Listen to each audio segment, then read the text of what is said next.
alladzi barakna haulahu linuriyahu min ayatina innahu was-sami'ul basir.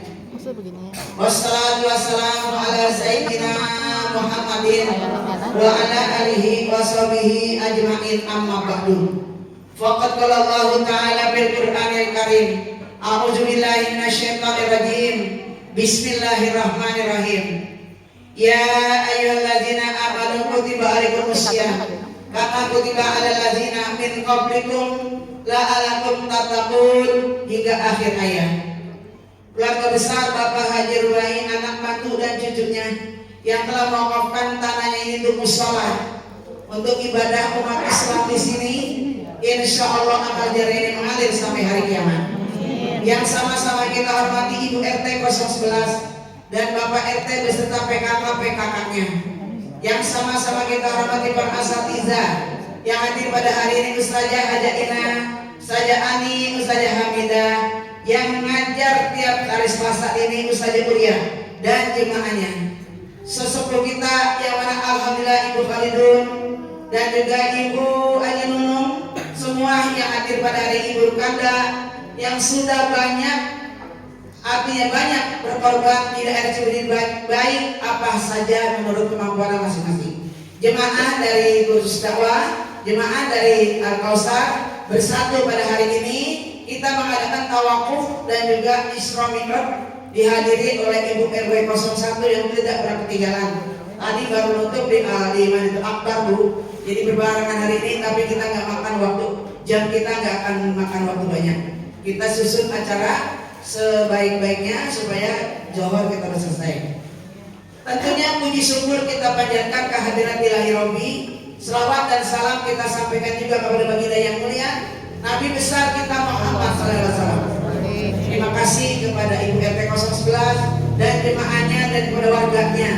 Terima kasih juga kepada tokoh-tokoh masyarakat yang setiap bulan saya mengisi pengajian di sini. Ilmu yang saya berikan dari awal sampai akhir, dari siang sampai malam, kalau kita amalkan kita yang untung. Mudah-mudahan insya Allah Ibu, ilmu yang saya berikan walaupun saya sudah tidak ada, diamalkan karena keuntungan untuk kita semuanya. Amin ya rabbal alamin. Tapi hari ini ada luar biasa, masya Allah. Kita umat Islam sampai detik ini belum ada berhentinya, belum ada habisnya mengadakan Isra Mi'raj dan penutupan. Nah memang majelis taklim banyak banget, Bu.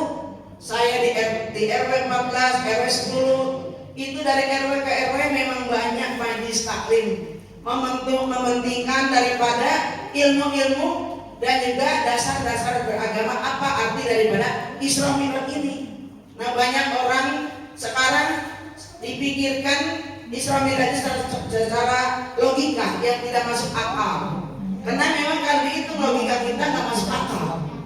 Karena Nabi naik jam 2 malam, halo, jam 2 malam ibu-ibu jam 4 udah turun lagi ke bumi. Nggak masuk akal kan? Kalau secara logika.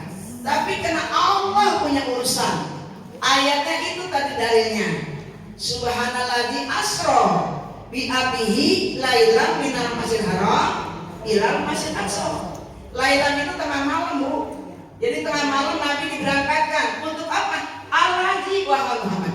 Allazi barakna hawlahu linuriyahu min ayatina innahu was-sami'ul basir. Aku perlihatkan tanda-tanda kebesaranku.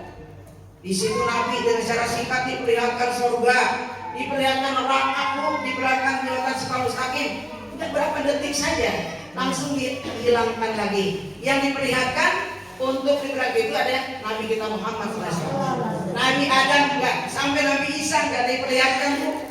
Makanya ketinggian kita punya Nabi bukan naik. Sekarang ibu sebut Nabi Adam alaihis, Nabi Nuh, sampai Nabi Isa, sampai Nabi Muhammad. Luar biasa.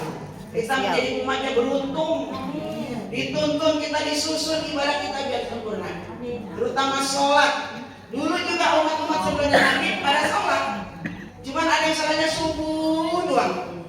Ada yang sholatnya seminggu sekali. Ada sholatnya ini belum diatur.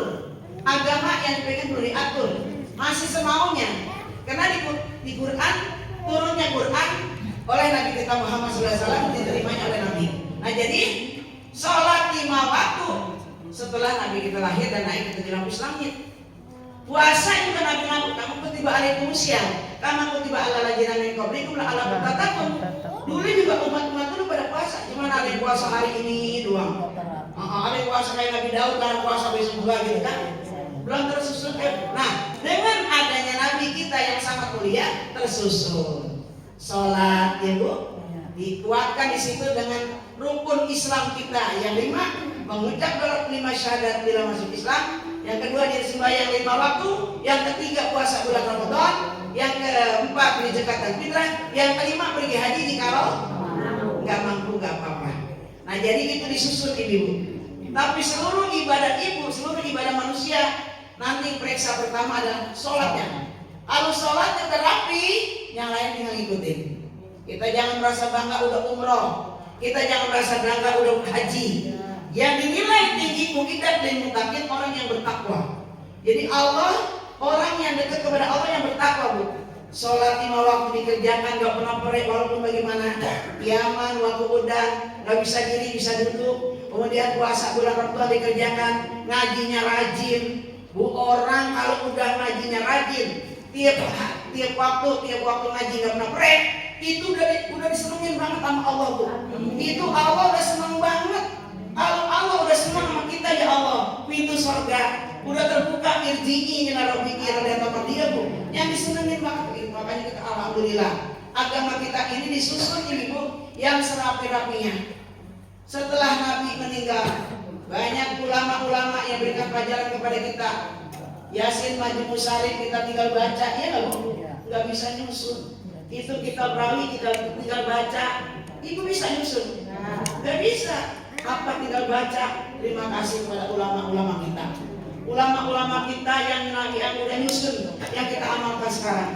Dari ulama-ulama turun lagi turun pada guru-guru. Makanya Nabi sebelumnya meninggal mengatakan hadisnya al-ulama'u warasatul anbiya. Guru-guru itu pewaris dariku. Kalau nggak ada guru-guru kita nggak tahu bagaimana kita cara sembahyang tahajud, bagaimana kita cara sembahyang qobliyah ba'diyah, bagaimana kita cara sembahyang duha, bagaimana kita cara banyak lagi ibu disusun oleh ulama-ulama kita. Kita berterima kasih sampai Nabi menekankan al-ulama'u warasatul anbiya. Deketin guru-guru, deketin pengajian. Ibu jangan jauh. Kalau jauh dari guru-guru, jauh dari pengajian, nanti ibu terlambat. Orang-orang dalam masuk surga ibu ketinggalan. Nah takutnya itu Bu, banyak proses. Banyak. Tapi kalau ibu ngajinya rajin, ibadahnya rajin, nggak pakai dihisab lagi, ibu masya Allah kita nggak ketinggalan rombongan. Makanya di sini Allah mengingatkan wasarimu, Allah tuh wasari cepetan, mumpung gua kasih masih modal kata Allah.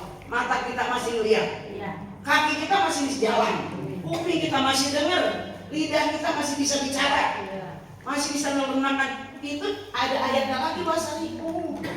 Berapa kali Allah mengatakan wasariku. Segera cepetan. Ngomong-ngomong ajalmu belum sampai.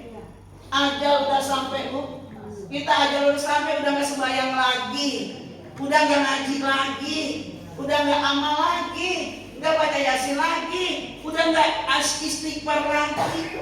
Nah makanya udah putus amal ibadah kita. Kecuali 3 perkara yang akan menjamin kita amal jariah, ilmu yang bermanfaat, anak yang soleh atau soleh. Subhanallah ibu, enak kalau kita udah terpaut hati kita di majlis taklim. Kita punya guru, kita punya teman, nggak ada sifat sombong kita, nggak ada sifat dengki kita, nggak ada sifat husnuzon kepada teman, nggak ada. Itu nggak ada Bu. Apalagi diiringin tiap malam tahajud, hilang penyakit kita yang kayak gitu. Rasain deh. Saya memang dari kecil kerjaan saya begini, selalu berkecimpung di tengah-tengah majlis taklim. Hanya itu dari guru-guru saya yang saya betul-betul saya pakai dari guru-guru saya. Selalu guru saya di mana saja ngaji, tanam padi mis, pasti rumput akan ngikutin. Ibu ngerti? Ya. Kalau agama kita dahulu ibadahnya, nggak pernah ibu keren ngaji. itu pasti rezeki akan dikasih berkah. Bayangin aja, Allah sudah berjanji Bu, orang yang dulu seperti ini diampuni dosanya dan diampuni dosa kedua orang tua kita. Kita mau minta ampun bagaimana Bu untuk orang tua kita? Iya nggak Bu? Berangkatin haji orang tua kita nggak bisa, dia udah baru meninggal. Berangkatin umur orang tua kita nggak bisa, dia udah meninggal, kita nggak punya duit. Iya nggak Bu? Nah sekarang ada suatu di dalam kitab Al-Sunnahnya Bu, bapaknya, ibunya nggak pernah ibadah dari masih muda, sampai dari tutup mata nggak ibadah. Karena memang di zaman kita dulu, zaman Belanda, zaman Jepang kan nggak ada pengajian kayak gini Bu, nggak ada pengajian, baru-baru speaker kan nggak boleh. Iya. Kemudian ibu-ibu yang saya hormati, di situ walaupun bagaimana orang tua kita nggak ibadah, tapi kalau anaknya yang hidup sekarang ini masih ibadah, walaupun maaf, siapapun orang yang meninggalkan sholat, siapapun orang yang meninggalkan ibadah, itu istilahnya kalau kata orang Cibur, diiles-iles lah, awak kesel gitu. Tapi dengan anaknya masih hidup, anaknya ibadah, amal ini buat emak, amal ini buat bapak, ini buat emak, saban subuh baca yasin buat emak, al-fatihah buat emak, buat bawah. Terus anaknya nggak terus, udah istilahnya diiles-iles, diangkat ya pakilahul lagi aman. Ini jadi Allah Maha Pengasih, Maha Penyayang, Maha Pengampun, Maha Pemurah. Jangan segan-segan kita sekarang. Itu alasan kita memang repot. Ya Bu, kalau repot udah gak ada habisnya. Namanya dunia, kita bunting, kita kawin, kita mesti bunting punya anak. Gitu kita lahir, ibu ngaratin anak, ngurusin anak ya Bu. Apakah terbiasa malam gak bisa tidur, nyusuin, bokin anak kita bayi. Karena memangnya itu dunia namanya. Apabila kita punya laki, kita punya anak. Anak gede Bu, gede anak kita nih, kita kawinin, dia bunting lagi cucu. Iya nggak Bu? Iya. Khawatir cucu kita, tanya sama tetangganya, Bu ngajinya habis emaknya kerja. Iya. Emaknya kerja gimana ya? Nanti tetap ngaji saja. Iya ini kan bohong. Bukan ibu ngaji ya. Jadi ngomong. Siapa aja? Karena saya dari balik. Iya saya kerja di balik. Tidak menuduh orang seseorang, siapa saja. Itulah keributan kita dunia. Iya. Kita kawin, pengen kawin, punya laki dunia. Iya. Kalau kita udah kawin, bunting, punya anak dunia lagi. Anak gede kita kawin, bunting lagi, cucu lagi. Nambah, kagak ada habisnya. Kalau habis mati. Anak kita kan ada berapa biji? Nah, itu dunia. Sampai kagak bisa tahajud, sampai kagak bisa duha, sampai kagak bisa baca yasin, sampai kagak bisa wirid habis sembahyang, sampai kagak bisa baca tabarok, sampai kagak bisa sunat awabin. Kenapa? Ya kita kan bayi di bawah 5 tahun apalagi Bu, itu masih repot. Kalau kita ngurusin anak masih di bawah 5 tahun, ingusnya kudu digelar. Makanya kudu diselapopin. Dia berkata tuh cekokin. Iya, emang penanya kemana Bu? Kerja. Emang kita beraya pembantu. Abisnya saya ngikutin anak di sini, kalau saya nggak bantuin kerja, udah dibagi makan. Ya. Ini balik ke anu walau ayah ya. Itulah kelepatan dunia kita yang kagak ada habisnya. Iya nggak Bu? Iya. Saya juga dihubungin anak Bu. Apapun sayang buat sama cucu, apapun ingat cucu. Apa aja makanan ingat cucu, tapi kita ingat sayang sama cucu, sayang sama anak, sayang sama laki pun lebih sayang diri kita sendiri. Nggak ada nolong laki aku didukung lagi masa bodoh. Nggak nolong laki kita nggak bakalan. Nih buat nulung, nih Pak Aceh, nulungin kata Pak Aceh, boro-boro gua nulungin dulu dong. Gua ini dosa gua banyak banget kata Pak Aceh. Nah saya sama nulungin, aku didukung Wahyadi dong. Nggak bisa Bu, nggak bisa. Dia jangan nulungin aja sama anaknya, karena dia repot kan ngurusin anak lu bilang anaknya dia. Kata Bu Nunung, tolong ibu dong, ibu kan di boro-boro Bu. Saya juga dosa saya banyak banget. Tuh duniaku. Cucu lagi kagak ada yang nolong.